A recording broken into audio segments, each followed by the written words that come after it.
بسم اللہ الرحمن الرحیم۔ ہیلو، السلام علیکم اسٹوڈنٹس، امید ہے آپ سب خیریت سے ہوں گے۔ آج ہم پڑھیں گے ویدر اور کلائمیٹ کے بارے میں۔ تو آج کی تاریخ ہے 3 جنوری 2025 اور دن ہے Friday. Unit number 5، page number 105، weather and climate. آج ہم لانگ کویسچن آنسر کو ڈسکس کریں گے، تو آئے چلتے ہیں۔ Question number 1، write an article about global warming, write down 5 ways to prevent it. آج ہم گلوبل وارمنگ پر ایک آرٹیکل لکھیں گے اور ساتھ میں گلوبل وارمنگ سے بچاؤ کے 5 طریقے بھی لکھیں گے اور سمجھیں گے۔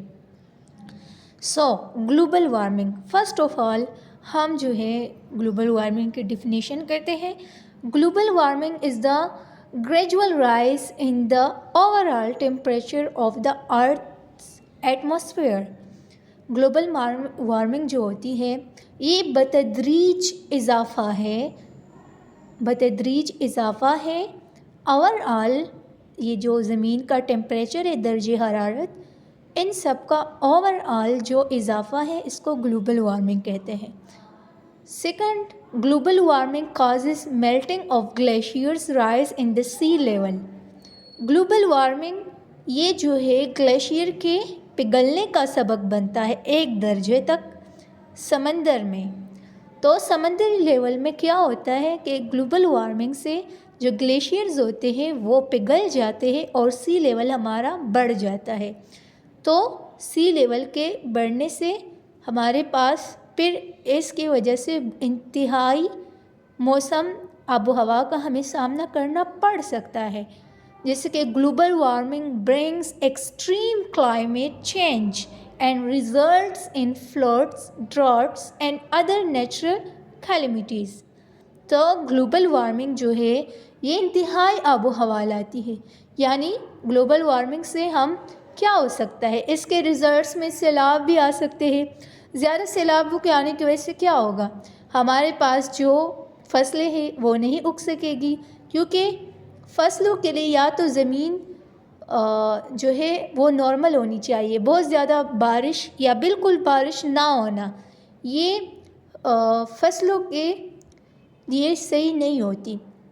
تو result in floods, droughts and other natural کیلمٹیز۔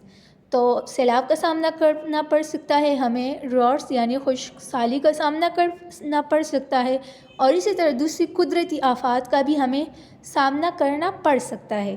The main reason behind global warming is the greenhouse effect. ہمارے پاس جو بنیادی وجہ ہے، جو ریزن ہے گلوبل وارمنگ کے پیچھے، وہ ہے greenhouse effect. Greenhouse بہت زیادہ اثر انداز ہوتا ہے۔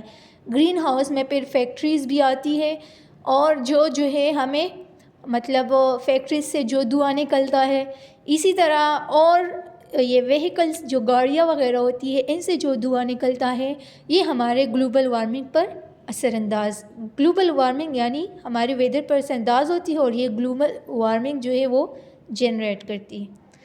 آگے اب ہم پڑھیں گے ہاؤ ٹو پریونٹ اور اسٹاپ گلوبل وارمنگ۔ ہم جو ہے گلوبل وارمنگ کا بچاؤ کیسے کر سکتے ہیں، اور اس کی روک تھام کرنے کے لیے ہمیں کون کون سی چیزیں اختیار کرنی چاہیے۔ First of all planting more trees. تو ہمیں مور نمبرس آف ٹریز یہ جو ہے ہمیں پلانٹ کرنے چاہیے، تاکہ اس کی وجہ سے گلوبل وارمنگ کم ہو سکے۔ جیسے کہ آپ سب پہلے بھی پڑھ چکے ہیں، ٹریز جو ہے یہ آکسیجن جو ہے پیدا کرتا ہے اور کاربن ڈائی آکسائڈ یہ ابزرو کرتا ہے۔ Second one is reduce waste generation. Reduce waste generation مطلب اس کا کہ ہمیں جو ہے پیداوار یعنی فضلے کی پیداوار کرنی، اس سے پیداوار ہمیں کرنی ہوگی۔ مطلب جو جانوروں کا جو فضلہ ہوتا ہے، اس سے ہم جو ہے آج کل جیسے سنا جا رہا ہے جاپان والوں نے اس سے بجلی بنانا بھی شروع کر دی ہے۔ تو ہم جو ہے فضلے کے جنریشن سے ہم جو ہے پیداوار کر سکتے ہیں۔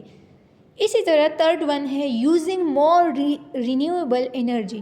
ہمیں جو ہے مور رینیویبل انرجی کو جو ہے یوز کرنا ہوگا. رینیوبل انرجی مطلب جس کو جتنا ہم یوز کرتے جائے وہ واپس نیا ہو کے آتا ہے. جیسے کہ آپ لوگوں نے روڈ وغیرہ پر جاتے ہوئے, گاڑیوں میں سفر کرتے ہوئے, وہ اس کے بجلی کے جو اپنے رینیوبل انرجیز کے جو ہوتے ہیں وہ آپ نے دیکھے ہوں گے.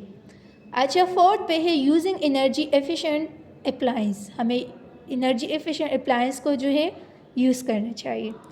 5 پہ ہے increasing the fuel efficiency of vehicles. ہمیں جو ہے وہیکلس میں ایفیشنسی کا جو انکریز ہو رہا ہے اس کا بھی ہمیں خیال رکھنا چاہیے. تو آج کا ہمارا یہ ٹاپک تھا. یہ فرسٹ کویسچن ہے long question weather and climate کا. تو آپ نے یہ سب جو ہے کاپی میں کرنا ہے اور اچھے صاف انداز میں کرنا ہے, اور امید ہے آپ سب سمجھ چکے ہوں گے. اللہ حافظ.